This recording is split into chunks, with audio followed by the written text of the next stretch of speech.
Excellent. Next question, please.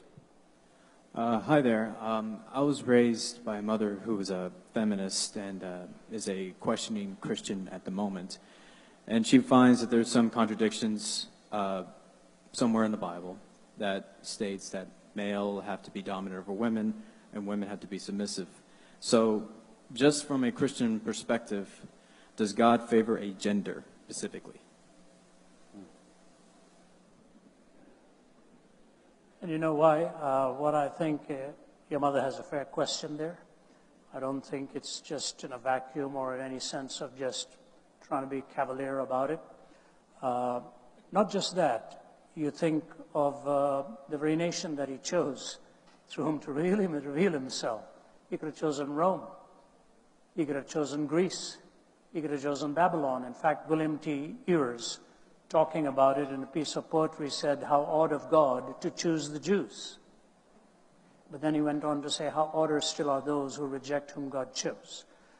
God, I think, oftentimes in life, for the human life, chooses the weakest through whom to make his strength manifest. If you were to ask me what really makes this world, let me dispel one idea here. You often hear a statement, men are more cerebral, women are more emotional. Nothing is farther from the truth. But I'll tell you what I have found. Both are equal cerebrally, but women are more consistent in willing to let the thought be connected to the emotion. Men like to hide from the emotional ramifications of the thought. So if I talk to my mother, she'd immediately connect the emotion with what she was thinking. With my father, he could draw circles around it because he'd run from the feeling. I've talked to husband and wife. We were on a vacation once, and they had both lost a son. And the woman was talking to my wife and said, it has put such a strain on our marriage because my husband doesn't even want to talk about it while I'm breaking up on the inside. They both had the same thoughts. One was running from it. The other was willing to find the greatest bridge in life between the head and the heart. So even in theory, the whole idea is wrong. Secondly, some of the finest thinking in the world has been done by womankind. You see it. So this myth has to be dispensed with. It's purely an archaic thing. But to your question, is the Bible dishonorable like this in gender? We've just had Joe Vitale, who is on our team from Oxford. She has just defended her doctoral dissertation at Oxford on this very issue and this very subject, demonstrating how strongly the Bible speaks of the equality of the genders and what it is God has in mind in the complementariness of the two. So here's my question to you. If God were a discriminator against gender, the greatest truth on which the gospel hangs is the resurrection. If Christ be not raised from the dead, our faith is in vain. Why in heaven's name did he reveal himself to the women to go and tell the message?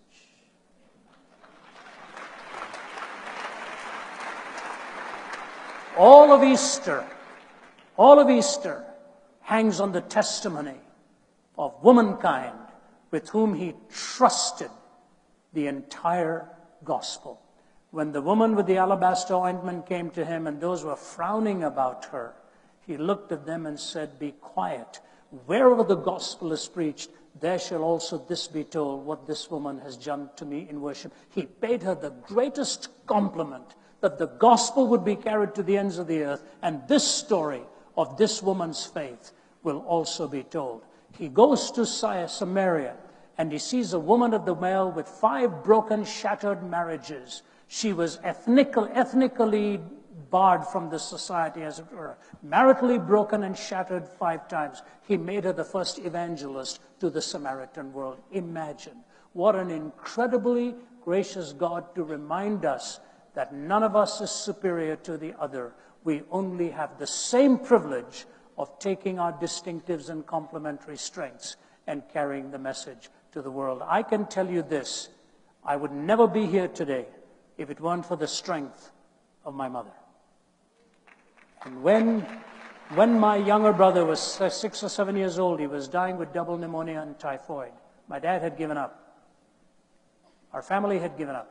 We were living in Delhi, and the doctor came and told us, my younger brother Ramesh, who's today the chairman of the Department of Pain Management at McMaster University in Canada. He was 6 or 7, dying. I remember seeing him as a bag of bones for the last time. I'm 6 years older than him. And I walked away from there bidding him goodbye. He was unconscious. My mother refused to leave. She refused to leave. She sat by his bedside, and we were all worn to the bone, including my dad. And so 4 of us kids packed up, taken back home, and all of us lying in bed saying, we've just lost our youngest. My mother sat by his bedside. Whatever she was doing, I don't know, and in sheer exhaustion, for days she hadn't slept, and just by his bedside crying out to God to rescue her son. Somewhere in the early hours of the morning, he began to move and he was very much alive, but just quite worn out and broken. And that need of life was coming back to him. And the next day, when we all were told to come back to the hospital, his eyes were open and his whole life given fresh strength. There was only 1 out of the 6 of us there who had the strength to sit by that bedside and watch what loomed as a tragedy and watch the triumph to turn into victory. Anybody who thinks that's weak and lesser doesn't understand reality. God is the God of humankind. And the last thing Jesus said on the cross for the redemption of mankind was look at a young man and tell him not to forget his mother, to make sure she was also taken care of because a sword was piercing through her heart. That is our Lord, who treats all of us with intrinsic worth and reflective splendor. And I thank God for the beauty he has created in this complementariness.